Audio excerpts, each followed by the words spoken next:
Namaste. Great morning, everyone. I'm going to read a little bit from the Kundalini, Hell to Heaven. This one is on energy rushes and anxiety, guru, and balance. Now, this was written, sent in by somebody that had been worked with. And so we'll just go ahead and get into it. This is some of the things that take place when one is in the midst of a Kundalini awakening. Okay.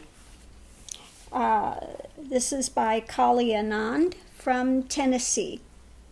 After my Kundalini awakening, I was lucky enough to find Ganga Karmakar through an internet site called KundaliniSupport.com, created by Bob Boyd.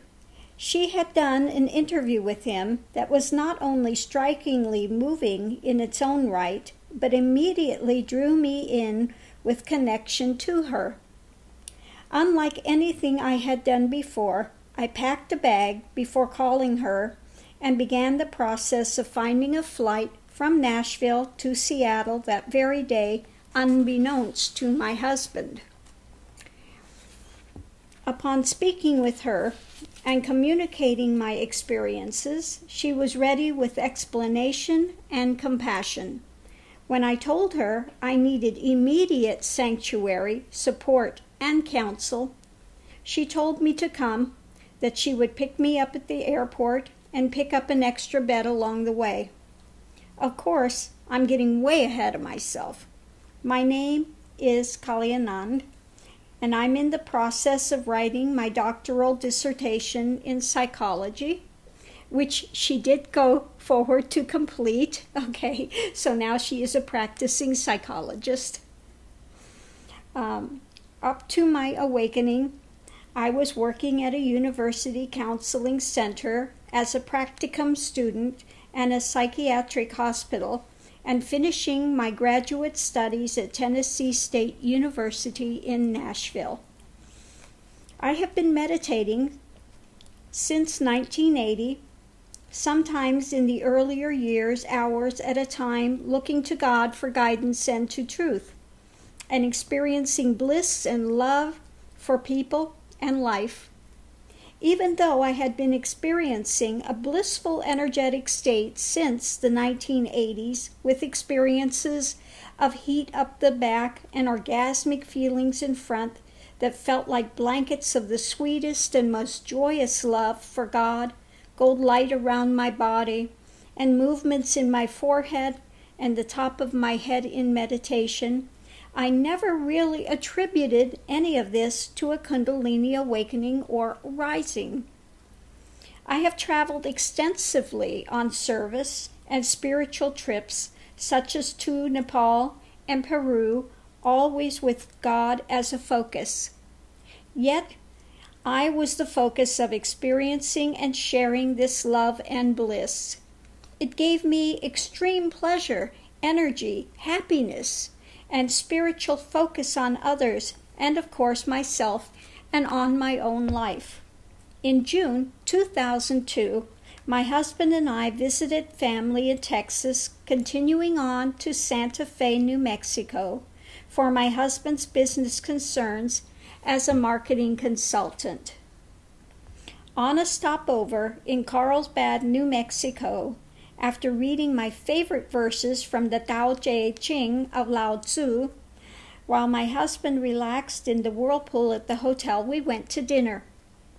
It was at this time, during the meal, that I began to feel stomach pains, and I went to the ladies' room to actually lie on my stomach for a few minutes. The pain resolved, and once seated back at the table, I heard a roaring sound, like the wind, whoosh, and the heat traveled immediately up my back and over my head. At this time, I recognized the sensation from previous experiences in meditation, but nothing as fast and as potent as this. Initially, in Carlsbad, there were no immediate changes, but once we arrived in Santa Fe, there were new events waiting me at 7,000 feet and definitive changes. The next part of this continuing arduous journey had begun, which I did not know then or even fathom. The first night, in the room in Santa Fe, again I experienced the heat up the spine, but this time with clamoring and energy rushes up and through my head like electronic circuits were firing. I was left shivering beside my husband on the bed as he lay sound asleep. Luckily, I was able to fall asleep that night. The next day, my husband and I made our way around Santa Fe, but I began to experience unusual and short bouts of mild anxiousness and some other feeling, possibly a slight dread. All of this would come and go and would be quite mild. The second night, I was unable to eat or sleep. Food was definitely not palatable to me, and the night brought with it another heated episode of discomfort and an aftermath of shivering. Needless to say, my husband was concerned, but I couldn't figure out what was going on. On our way back to Nashville, I would experience minute feelings of anxiousness, as if something immediate to be concerned with. We stayed at my family's house again for overnight, and that night brought with it another difficult episode. I spent it alone lying on the living room floor. I was able to sleep in the early morning hours, and I was able to eat but very lightly. Upon returning to Nashville, I had nightly energy surges and no sleep for several days. Also, even though I was now eating, I was losing weight rapidly. I finally told my husband I probably needed to go to an emergency room, but he couldn't figure out what we would tell them. So I decided to go to the doctor that same day with a book on Kundalini. I knew what was going on, but had no idea how to handle the immensity of the energy or any of the other symptoms taking place. And intuitively, I knew I needed guidance immediately. The doctor took note of the book, stating he had heard of Kundalini, but that's as far as he went. He noted I was hot, noted the weight loss, the lack of sleep, so he suggested a thyroid panel, which is normal to do, and prescribed Ambien for sleep, which I used in 3 milligram, 5 milligram, and 10 milligram increments, and it was a blessing. But now I don't need it. The best thing that came about from the appointment was the Ambien that gave me needed sleep over the following weeks, because my mind felt like it was turned on 24 hours a day with vibrating energy. Meanwhile, I passed my orals for my doctorate, finished my last summer course, and luckily the process seemed to give me respite on the occasions I needed it. There were other Kundalini symptoms such as adrenaline rushes, some big, some small, as if my whole physical and mental self was in dire straits, even though I might just be reading a book. And personal fears coming right up in my face that I had to look at.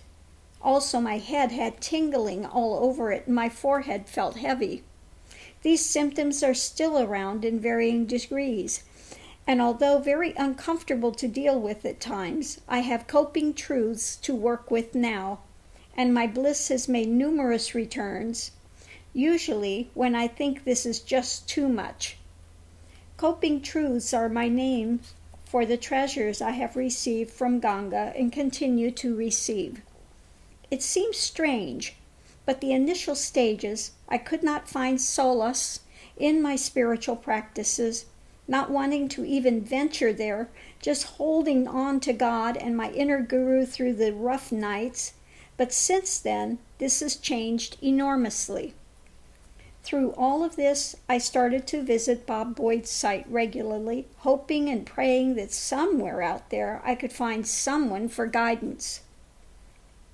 I emailed him some of my thoughts, and he responded, but it wasn't until I read Ganga's story an interview that I knew I had found my Satguru. This is where I began my story. Since being with Ganga, I have found myself in the presence of someone with great compassion, wisdom, strength, discernment, and love. She gives without expectation, only to help others. She is an enlightened one, not able to sit on the sidelines, but actively in center ring. One by one, she is willing to help others through this powerful awakening. She is tireless in her willpower in helping others through their unique journeys of life towards self-realization. I have decided it is important to put down the insights she has given me, and although one must go through this process alone in terms of the awakening symptoms, one should not be alone without guidance or a teacher, guru. These are some of her words verbatim from me to you that have helped me unbelievably through this rite of sacred passage. When the fear comes up, don't label it fear or panic. See it as simply moving energy. Sit where you are, do relaxed breathing, and just watch it, as in Vipassana. Bring yourself back to now. When the mind starts going, stop. Do something physical, or do the mantra Om. Do not chase and cling after the mental stuff ever. You are working with consciousness, not body pathways. What you are looking at is mind play that has created conditionings and your belief systems. Fears in the end are empty in nature. They will take you on a merry chase and keep you in bondage. Don't hang on to fears. Drop them. Source is not found within thinking. All actions should be done in focused awareness of the moment. The awakening is not something you are battling. That's an absolute wrong stance to take. When you battle back, you are feeding it. Fear feeds it. You are paying attention to it. And then emotions come into play. Breathing is used to relax. Go into the breath. It will give you a cushion, help you to look at it objectively. Once centered and able to witness it, you can confront conditions and fears as illusion and not solid. Go into the heart of it and see it is not valid. If you are not on the path of ego, surrender and the universe will work with you. Fear arises when you are not surrendering the ego, when you are actively attempting to control. There is nothing to fear as everything comes from Source. The illusion is that negativity has power, but it only has power because you give attention to it. Negativity is in fact empty. Everything in nature is empty, and you must go beyond the intellect. Surrender, acceptance, and trust faith, rather than clinging, pushing, holding, and grasping, are imperative. Remember, all you will feel and experience while going through your awakening is transient, the roughest times and the most blissful. And remember, true power is in loving and giving bhakti. Fear of completion, self-realization is a normal vacillation. Eventually, you will face the fear and walk through it for liberation. I will also add some of her email responses to me that have been invaluable to me back in Nashville. She says, what do you do when the mind questions what to think if it is emptying out and frightened of not having anything to think? Let it go, okay? When thought ends, there is simply peace that remains. What is left is the unproductive mind drama. The ability to think is not lost, so simply let go. Is this because the slowdown of the mind And does one just surrender to it? Yes. It is once again a justification of not letting go and surrendering into the process. The thing that's so difficult is the transient changes in consciousness. There seems to be consistent movement and change. Well, this world is consistently transient and in flux. When entering the absolute, then the stabilization will occur and remain. Source is unchanging within. That is your stability. I have identified some of the unpleasant aspects of the cleansing that continue in a circular fashion and change the energy flow. They seem to be universal fears, archetypical, and I ask, how do I approach them in inquiry? As thoughts with no power? Just go to the moment and breathe, face them with inquiry alone to unmask them? So I'm going to read that again. I have identified some of the unpleasant aspects of the cleansing that continue in circular fashion and change the energy flow. They seem to be universal fears, archetypical, and I ask, how do I approach them in inquiry? Do I approach them as thoughts with no power?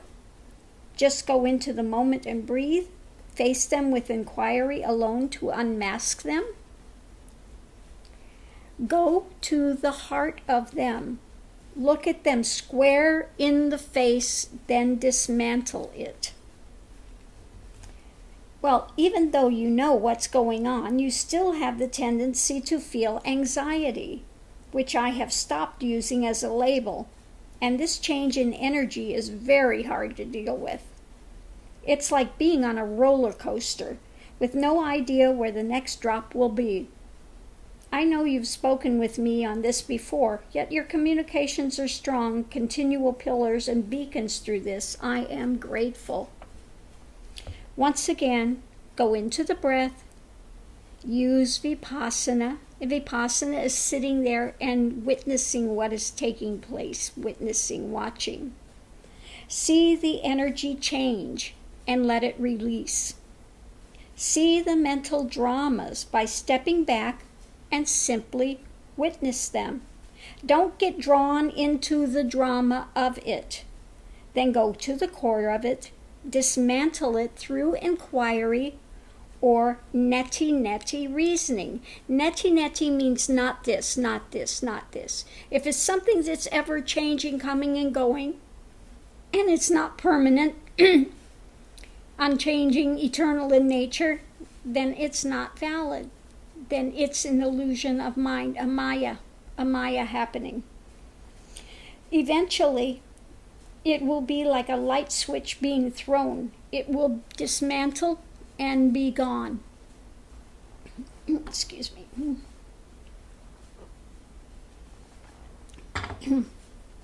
I sometimes seem to be caught up in the awakening itself and not the goal of realization of God, bliss, and love, and surrender. So I continue my practice toward remembrance, which brings bliss at times, and this will become all-encompassing, not an intellectualization, but heart-centered. Don't focus on completion.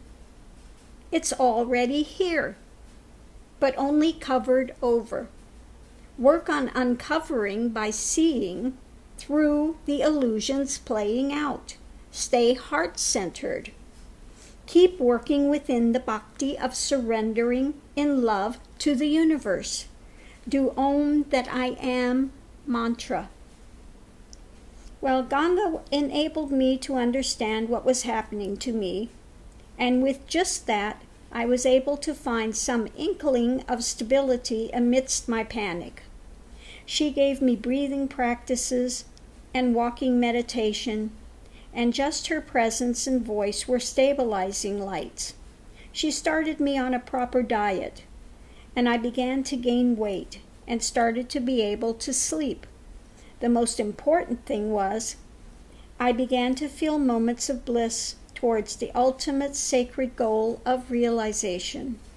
Her Sunday satsang gave me the opportunity of meeting others going through this and to see her lovingly work with each unique individual on their path. Balance was possible, even through the roughest of experiences. I will be traveling with my teacher to India next month and feel grateful I am able to do so. Thank you and love to you, my dear teacher. So that is one of the people that came to be worked with. There are a number of testimonials of people and what they experienced, as well as so many more about, what is the levels and layers of consciousness and practices that one can do, things that aid in awakening and things that to avoid. So anyway, it's from the book Kundalini from Hell to Heaven. So I hope you've enjoyed the reading. I am going to leave this here for now. Namaste. Have a wonderful day, everyone.